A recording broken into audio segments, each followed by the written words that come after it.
Сайн байна уу? За, энэ бичлэгийг үзэж байгаа танд энэ өдрийн мэндийг хүргэе. Цэникагийн channel тавтамаарл. За, тэгээд энэ бичлэгэн дээрээ би та бүхэнтэйгээ сүүлд уншсан сонирхолтой номныхоо айгуу тийм сонирхолтой хэсгээс нь хуваалцъя гэд бэлтцэн. За, тэгээд энэ ном нь болохоор ямар ном бэ гэхээр Америкийн Dr. Joe Dispenza гэдэг зохиолчийн бичсэн Breaking the Habit of Being Yourself гэдэг нэртэй ном байна. Энэ бол энэ хувь хүний хөгжлийн категорийн ном байгаа. Тэгээд энэ ном дээр маш олон ийм шинжлэх ухаан дээр суурьсан квант физик болон анагаах биолог, физиолог гэх мэт маш олон талаас нь барьцтай биднэрт өөрт маань өөрсдийгөө ойлгоход тус болох болон өөрсдийгөө өөрчлөхөд ямар арга хэмжээ авах вэ гэх мэт маш олон зүйлийг хамруулж тайлбарсан сонирхолтой ном байна лээ. Тэг би бол энэ номыг маш их санал болгож байна. Хэрвээ та сонирхож байгаа бол бас зориод олоод аваарай гэж зүйлээ. Миний ярих гэж байгаа хэсэг нь болохоор юуны талаар вэ гэхлээр бид нар хүн бүр дотроо ийм цээжилсэн тэгээд далд ухамсарт нь суудсан ийм гүнийн програм байдаг юм байна л да. Тэр нь болохоор бүр илүү ингээд дэлгэрэнгүй ярих юм бол ийм донтцсон сэтгэл хөдлөлийн мэдрэмж байд юм байна. Тэгэхээр юу гэсэн үг вэ гэхээр бид нар өөрсдөө ч мэдлгүйгээр ямар нэгэн мэдрэмжинд ямар нэгэн сөрөг сэтгэл хөдлөл, сэтгэл зүйн тийм бодол болон мэдрэмжүүдтэй нэлээд ийм гүнзгий холбоос тархиндаа үүсгэсэн донтцсон. Тэгээд бүр ингээд донтцсон байгаагаа ч мэдэхгүй бүр илүү их тэр донтолтой ингээд бүр бүр ингээд ордуулах тийм хэмжээний механизмтай бид нар дотроо байж идэг талаар энэ ном дээр бичсэн байсан. За би яг энэ хэсгийг уншаад бол өөр төр нэлээд маш их тунгааж ойлгож өөрийгөө харж өөрийнхөө тэр болохгүй байгаа зүйлүүдийг ерөнхийдөө ухаарж авсан. Тэгээд нэлээд бол надад тусалсан энэ ном. Тэр хэсгийг ялангуяа уншснаас хойш бол яг ингээд өөрийгөө нэлээд ямар сүрэг сэтгэл хөдлөл, ямар сүрэг мэдрэмжиндээ донтцсон байгаа вэ гэдгээ шууд ухаарад тэгээд ерөнхийдөө багаар ажиглах тусам таних тусам ерөнхийдөө илүү тэр мэдрэмжиндээ автагдхаа болоод удирдуулахаа болдог.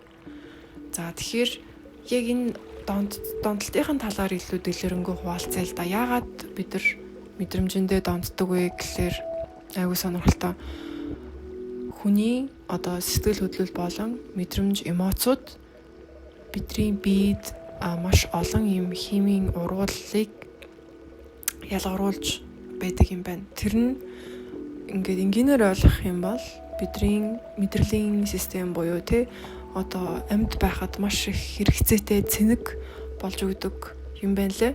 Тэгэхээр та сүрэг байна уу, эрэг байна уу хамаагүй ямар нэгэн хүчтэй сэтгэл хөдлөл мэдрэх үед таны биед маш ихээр гормон болон бусад тийм химийн урвал мессенжерүүд маш ихээр ялгарч эсүүд хоорондоо мэдээлэл дамжуулж тэгээд сүүлдээ тэр мэдээлэл нь шууд тархилуу миллисекундын богинохон хугацаанд дамжуулагдаж таны ухамсарт чинь бодлууд бодогдох биед чинь мэдрэмж төрөх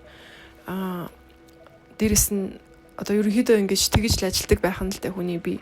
Тэгэнгүүт бид нар яг юм тогтцсон сэтгэл хөдлөлтөө бүр ингээд биеэ дасгацсан байт юм байна. Тэгэхээр та ямар нэгэн юм сүрэг мэдрэмжээ биедээ дасгасан байх боломжтой буюу ер нь бол хүн болгон ямар нэгэн тодорхой хэмжээгээр сэтгэл хөдлөлийг өөрсдөндөө ингээд дасгацсан, өөрсдөндөө цээжлүүлсэн. Тэгээд тэрэндээ донтцсон байдаг гэж ойлгож байна. Тэгээд энэний аюултай юм нь юу вэ гэхээр сөрөг сэтгэл хөдлөл байх үед яг л донтолт шиг өмнөх хэмжээнээсээ илүү ихийг бие маань хүсэж байдаг. Өмнө нь мэдэрч исэн хэмжээнийх нь химийн урвалууд ялгархад тэр нь ийм аль хэдийнэ хэвийн хэмжээ шиг санагдаад бүр илүү их цэнгийг хүсээд бүр илүү их тэр мэдрэмжээ хүчтэйгээр мэдрхийг хүсээд бүр илүү их тэр химийн урвалыг гаргахын тулд ерөнхийдөө бүр илүү тэр сөрөг сэтгэл хөдлөлөө хүчтэйгээр байнга мэдрэхийг хүсээд тэгээ тийм учраас ерөнхийдөө бас донтолт гэж бас хэлж байгаа юм байлаа. Тэгээд яг тэрийг хүн яаж одоо бүр илүү ингэ нэмээд идэг вэ гэхлээр айгүй сонирхолтой нь одоо бүх юмнаас тийм сэтгэл хөдлөлийг мэдрэх боломжийг хайгаад ирдэг. Та энийг өөр дөрөө анзаарч ирсэн үгүй юу? Би л өөр дөрөө маш их анзаардаг.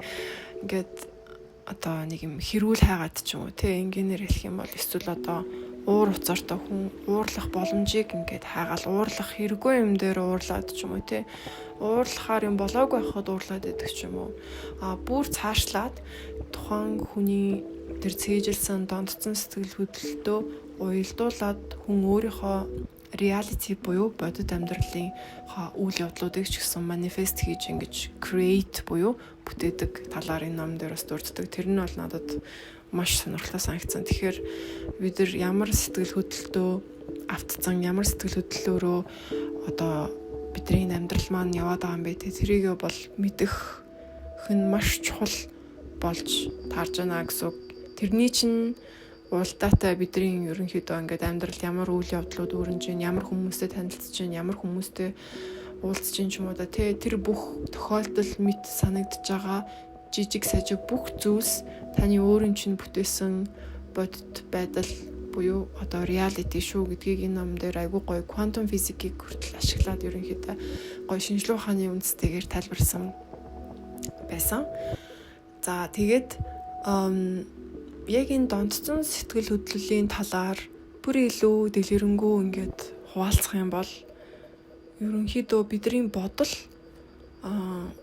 маань уулан биенийхээ буюу сэтгэл хөдлөлийнхаа эзэн нь байх ёстой байтал бид нар маш олон жилийн турш магадгүй одоо хэд нассан 20-30 жилийн турш яг л нэг бодлуудаа яг л нэг одоо мэдрэмжүүдээ ингээ мэдэрсээр байгаа тэр нь ингээ сүултээ автопайлот шиг юм автомат горон дээр шилждэг юм байна л да. Тэгэнгүүт бодол нь уулна бие сэтгэл хөдлөлөө удирдах хэрэгтэй байтал сэтгэл хөдлөл бие маань эргүүлээд бидрийг удирддаг болцсон буюу ерөнхийдөө өөрсдийнхөө бодлын боол гэх юм одоо юм чи өөрсдийнхөө эзэн нь байж чадахгүй өөрсдийнхөө сэтгэл хөдлөлийнхаа боолно болцсон бид нар ингээд амьдраад өөрсдийнхөө сэтгэл хөдлөлөө контролдож чадахгүй цаанаас маань ямар нэгэн тэр сөрөг мэдрэмж маань сөрөг сэтгэл хөдлөл маань гарч ирээд байдаг тухай бас бичсэн байсан.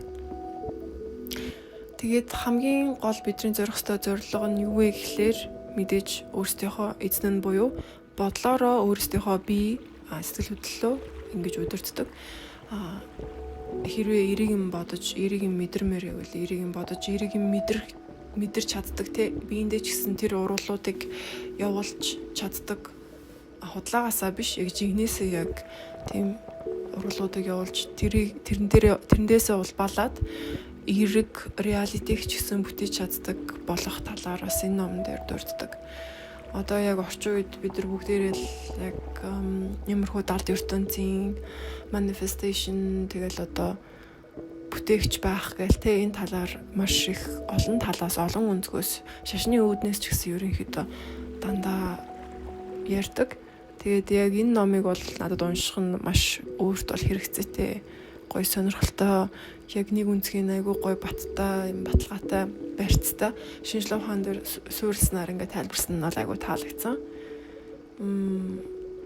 Тэгээд би ч гэсэн өөрийнхөө одоо тэр дондцсон сөрөг сэтгэл хөдлөлөө ерөнхийдөө анзаарч эхлээд ингээд байнга тэр сэтгэл хөдлөл маань ингээд намайг автуулах гад те одоо тэр тассан механизмаараа ингэж химийн урвал гаргаж ингэж бүр илүү их ингээ нэхэх үед ерөнхийдөө өөрийгөө анзаараад сурж байгаа. Тэгэнгүүт заавалчгүй тэрэндээ итгэхгүйгээр заавалчгүй тэрнийхээ ингэж юунд одоо эмоцтой автагдахгүйгээр аль болох ухамсартайгаар ажиглаад танад ерөнхийдөө тэр сигналыг дарах буюу тэр сигналанд одоо ямар ч юм ач холбогдол өгөхгүй байх те өөрийгөө зүгээр тэр миний дондцсон сөрөг сэтгэл хөдлөл гарч ирж байна гэдгээ мэдхэд л ерөнхийдөө өөрчлөлтийн хамгийн ихний алхам буюу хамгийн чухал алхам ерөнхийдөө байдаг юм байна. Тэгээд өөрийнхөө хувийн туршлагаасаа суулцлаа.